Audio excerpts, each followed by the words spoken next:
Bonjour, nous sommes début mai 2022 et j'ai écrit il y a quelques jours un article sorti dans le journal de l'économie qui s'appelle, le titre de l'article c'est Covid, Ukraine, le vivant. Nous vivons trois crises majeures, mais le plus dangereux c'est la quatrième crise. Et cet article a eu une certaine audience dans ce support internet. Le lien est là en dessous, mais je voudrais le reprendre sur YouTube assez rapidement. En fait, ce qui est certain, c'est qu'on vit trois crises importantes. La première, c'est la crise du Covid-19. Alors, les chiffres sont en baisse.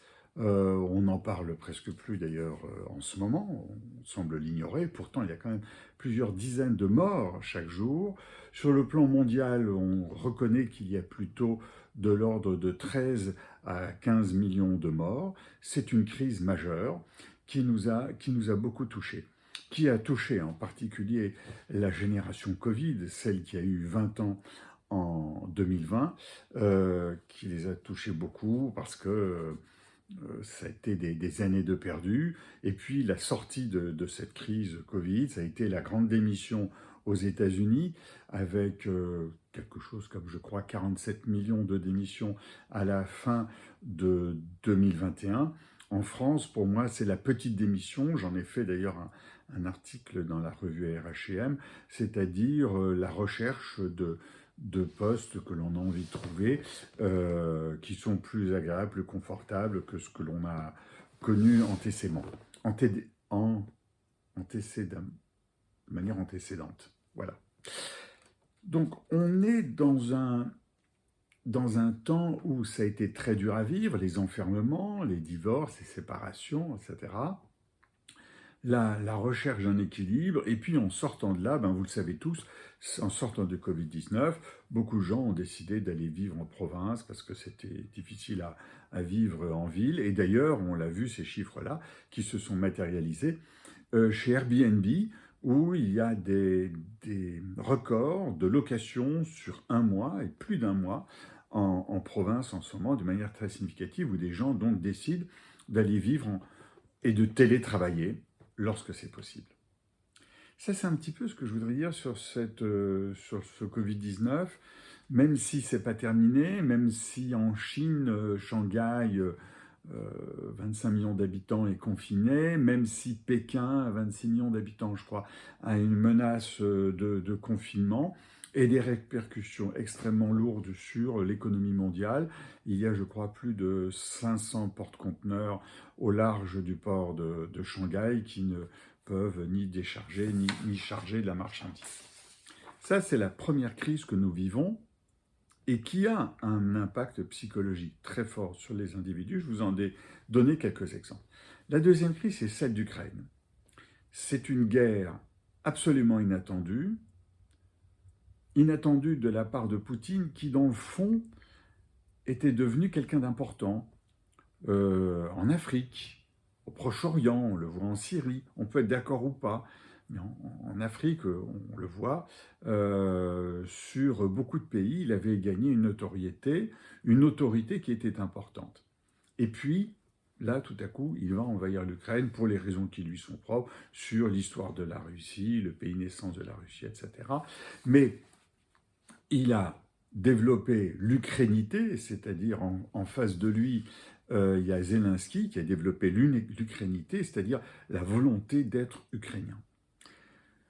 Je ne rentre pas dans tout le détail de ces deux individus qui s'opposent totalement l'un à l'autre, mais cette guerre aussi a des conséquences profondes sur notre psychisme. Nous avons vu, ou pas totalement vu, des scènes inadmissibles, de massacres, des scènes on avait l'impression qu'on les voyait qu'en 39-45, ou bien on les voyait avec Daesh en Irak et en Syrie, enfin des gens assassinés à bout portant, des cadavres maltraités. Bon. Et puis donc cette guerre est vraiment affreuse et nous touche tous, ou presque tous, en tout cas tous les Occidentaux. Ce n'est pas l'affaire des non-occidentaux qui ont d'autres points de vue. Et puis cette guerre métamorphose notre vie profondément et dans les années à venir. Elle métamorphose notre vie sur les énergies, le gaz, le pétrole. On va vers un embargo des produits russes. Donc il va falloir qu'on consomme des produits différemment et qu'on les consomme différemment, qu'on consomme moins de gaz et moins de pétrole. Donc on a d'une part cette hausse des prix à la pompe qui devient difficilement soutenable pour certains, parce que lorsqu'on fait des pleins hebdomadaires qui ont quasiment doublé, ça revient très cher. Et puis, on va vers la recherche de nouvelles énergies, les énergies renouvelables. Il y a des aspects positifs qui se développent. Mais cette guerre d'Ukraine provoque des manques de produits, de blé, de tournesol, d'huile de colza, l'huile de tournesol, etc., dont on se rend compte que l'Ukraine ou la Russie étaient de grands producteurs, sont toujours de grands producteurs. Il y a un embargo vis-à-vis des produits russes et il y a la difficulté de produire, de récolter et d'exporter du côté des Ukrainiens. Les rayons, dans certains cas, sont vides, en particulier sur l'huile, et ça a des conséquences sur d'autres produits, et ça a des conséquences aussi sur le plan international, avec des famines qui vont se développer. Les deux pays, et en particulier l'Ukraine, sont des producteurs majeurs de produits alimentaires, donc le blé, et on retrouve ce manque de blé dans des pays méditerranéens, comme l'Algérie, l'Égypte, etc. Donc, mis à part ces produits, nous autres occidentaux, on a aussi ce choc très profond, ce choc psychologique profond, qui s'ajoute au précédent. La troisième crise que nous vivons, c'est la crise du vivant. Moi, j'appelle ça les vivants, c'est-à-dire c'est tout ce qui est du registre de l'environnement, la faune et la flore. La crise de l'écologie, le mot écologie me gêne parce qu'il a une connotation politique qui est de plus en plus présente et de plus en plus marquée à gauche, alors que l'écologie, fondamentalement, concerne tous les hommes, et tous les hommes agissent vis-à-vis de l'écologie, pas seulement à gauche, mais aussi à droite, puisqu'il faut parler de choses comme ça dans cette période électorale.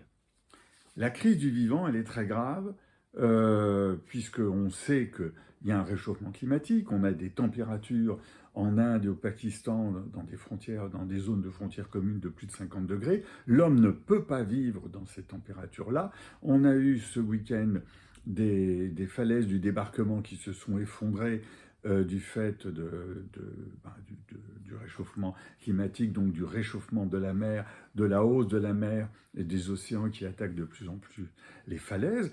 Donc on est dans une situation objective où, oui, incontestablement, il y a une crise du vivant et qui pose des questions. Est-ce qu'il faut encore que l'on continue à manger de la viande comme on en mange aujourd'hui en 2020? Ne faudrait-il pas retourner à ce que nous mangions comme viande en 1950, c'est-à-dire moins de quantité, la viande consommant énormément d'eau? Ce sont des questions qu'il faut se poser. Et s'ajoute à cela d'ailleurs d'autres crises, comme les crises des volailles en France, une grippe aviaire qui a abouti à l'abattage pour le moment de 16 millions de volailles, donc des volailles qui ne peuvent plus aller à l'extérieur, qui ne peuvent plus être garanties plein air, des œufs qui ne sont plus garantis plein air, etc.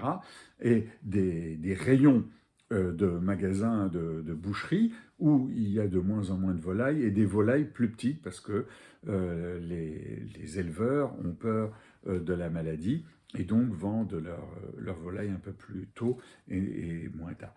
Donc on est là sur une crise du vivant. On pourrait aussi parler de la crise de l'eau. La crise de l'eau est une crise extrêmement importante. Je ne vais pas faire la liste de tout cela, mais petit à petit, l'individu se sent concerné dans son comportement. Pas tous, il y en a qui s'en foutent, excusez-moi le vocabulaire, mais pas tous, mais c'est certain. Mais nous vivons un petit peu comme la grenouille qui est dans cette casserole d'eau chaude, qui devient de plus en plus chaude, et qui dit, jusque-là, tout va bien. Et puis elle va cramer d'un coup. C'est un petit peu ce qui nous attend. Et là, on a aussi cette atteinte du psychologie qu'on appelle la solastalgie, mais je vais y venir. Car la quatrième crise, qui est bien plus grave,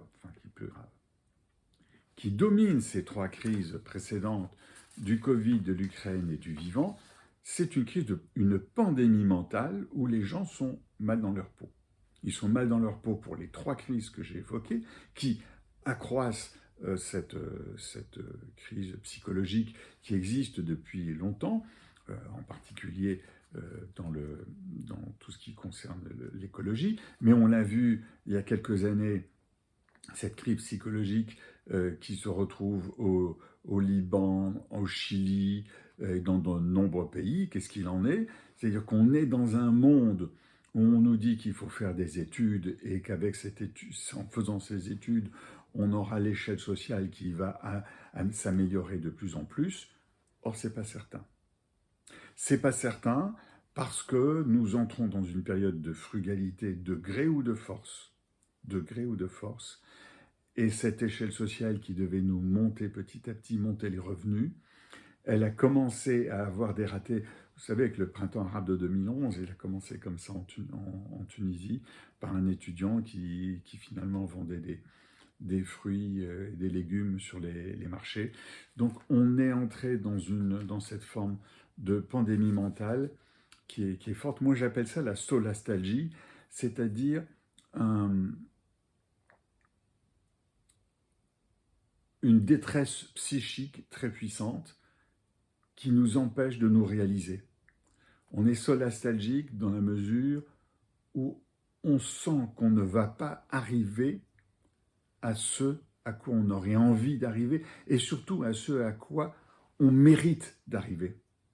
Donc on a un effet de blocage lourd qui est en train de se passer et qui fait qu'on est dans cette phase de révolte que l'on retrouve en France, que l'on retrouve dans les pays que j'ai cités, mais qui va être une révolte accentuée par l'alimentation, etc. C'est-à-dire qu'on a cet écart important qui existe dans de nombreux pays entre ces gens pauvres et qui n'arrivent pas à s'accomplir, et les gens plus aisés qui arrivent à s'accomplir parce qu'ils ont des métiers qui sont portés, tout en sachant que rien n'est sûr, ni d'un côté, ni de l'autre.